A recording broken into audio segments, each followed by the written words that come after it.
रोखठोक, बेधडक आणि नेमक्या घडामोडींचा अचूक वेध घेणारं एकमेव विजनरी बातमीपत्र विन टीव्ही मराठी।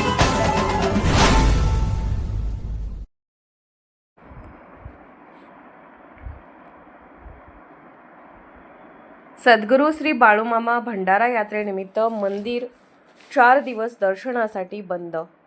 कर्नाटकातील लाखो भाविकांचे श्रद्धास्थान असलेल्या श्री क्षेत्र आदमापुरी येथील सद्गुरू बाळूमामा मंदिर येथे सालाबादप्रमाणे होणारा वार्षिक भंडारा यात्रेनिमित्त 3 ते 6 मार्च 2026 अखेर मंदिर दर्शनासाठी बंद ठेवण्यात येणार आहे।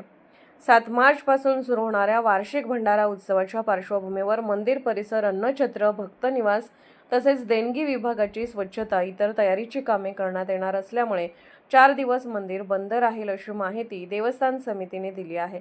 भाविकांनी याची नोंद घेऊन सहकार्य करावे असे आवाहन देवस्थान समितीचे अध्यक्ष धैर्यशील राजे भोसले व कार्याध्यक्ष पुंडलिक होसमनी यांनी केली आहे। विन टीव्ही मराठीसाठी मुरगुडहून गणेश भाट। विन टीव्ही मराठी न्यूज चॅनलला लाईक करा, शेअर करा आणि सबस्क्राईब करा।